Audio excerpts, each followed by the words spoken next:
जय श्री राम, जय श्री कृष्ण, जय शिव शंकर। पिछले प्रसंग में मैंने आपको बताया था कि भगवान राम भगवान शिव को अपना इष्ट बता रहे हैं और वहीं भगवान शिव भगवान राम को अपना इष्ट बता रहे हैं। दोनों एक दूसरे को अपना भक्त बता रहे हैं। तो भक्त और भगवान की इस प्यारी सी कथा में, प्रेममयी कथा में, मैं आज ऐसे भक्त का वर्णन करने वाला हूँ जिसके सम्मुख स्वयं भगवान पहुंचकर उससे बोलते हैं, तुम्हारी इच्छा क्या है, मांगो क्या मांगते हो। इस पर भक्त कुछ नहीं मांगता। आज अगर भगवान हमारे सम्मुख प्रकट हो जाएंगे तो हम उनसे क्या क्या चीज़ नहीं मांगेंगे कि मुझे बंगला दे दीजिए, मुझे गाड़ी दे दीजिए, मुझे 100 करोड़ दे दीजिए, मुझे करोड़पति बना दीजिए, अरबपति बना दीजिए। हम लोग ये मांगेंगे भगवान से। लेकिन उस भक्त के सम्मुख जब भगवान प्रकट हुए पहुँचे तो उस भक्त ने भगवान से मोक्ष के अलावा और कुछ नहीं मांगा। ऐसे हैं भगवान के भक्त।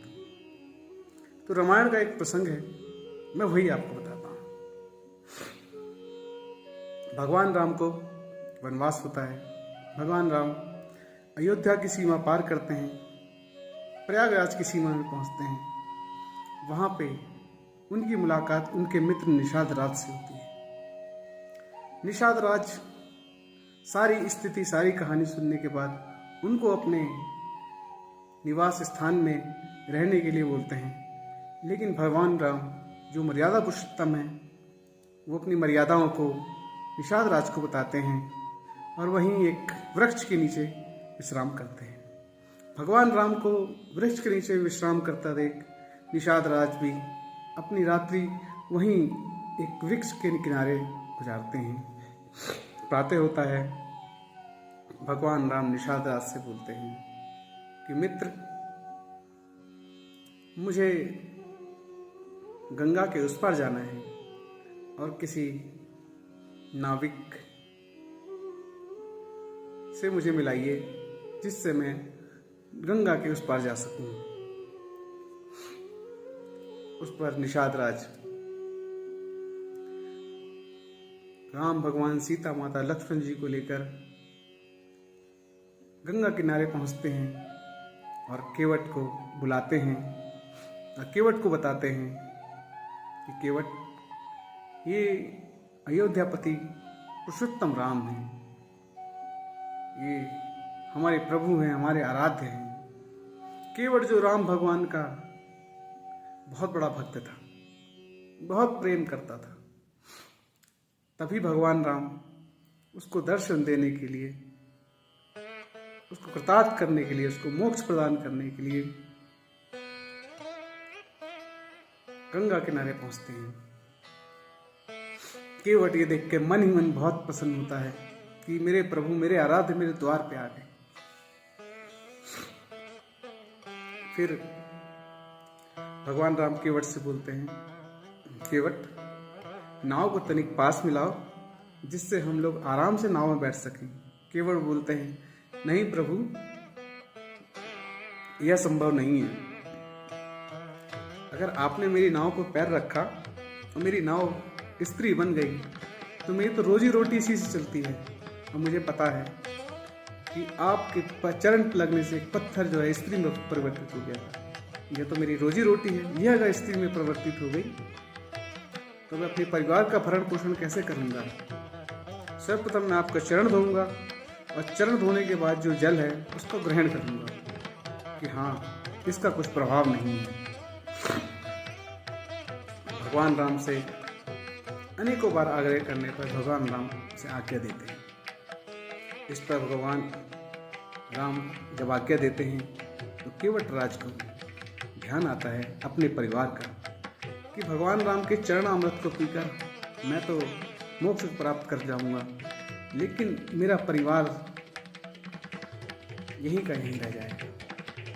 तब वो भगवान राम से प्रार्थना करता है कि हे राजन, हे प्रभु, अगर आपके चरण का अमृत पान करके मैं अगर मोक्ष को प्राप्त हो गया तो मेरा परिवार तो मुझे तनिक भी नहीं छोड़ेगा, बहुत आलोचनाएं करेगा और मैं आलोचना नहीं सहन कर पाऊंगा। तो मैं अपने परिवार को बुला के लाता हूँ और उन्हें भी आपके चरण का अमृत प्रदान करना चाहता हूँ।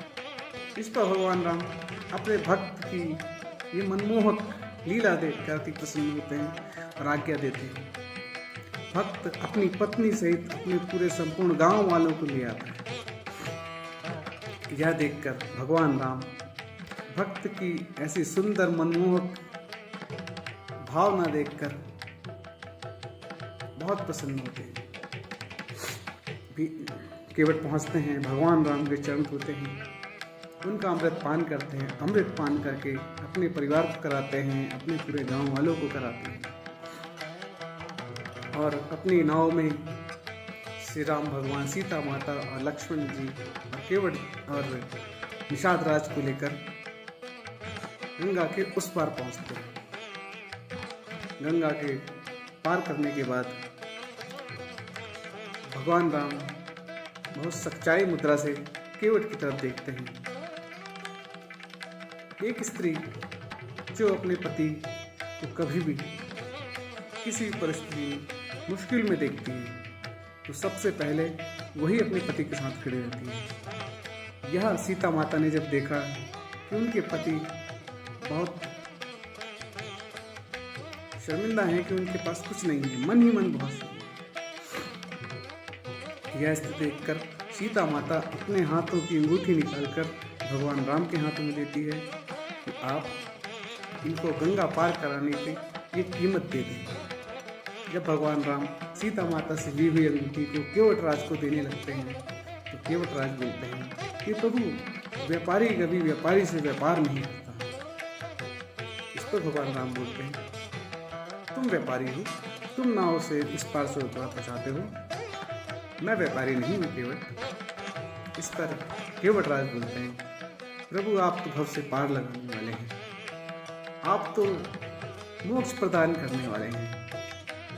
प्रभु, जिस तरह से मैंने आपको गंगा पार कराई है, जब मैं आपके द्वार पहुंचूं तो मुझे भी आप इस जन्म मृत्यु के पार करा दीजिएगा, मुझे भी मोक्ष प्रदान कीजिएगा, मुझे अपने चरणों में जगह दीजिएगा।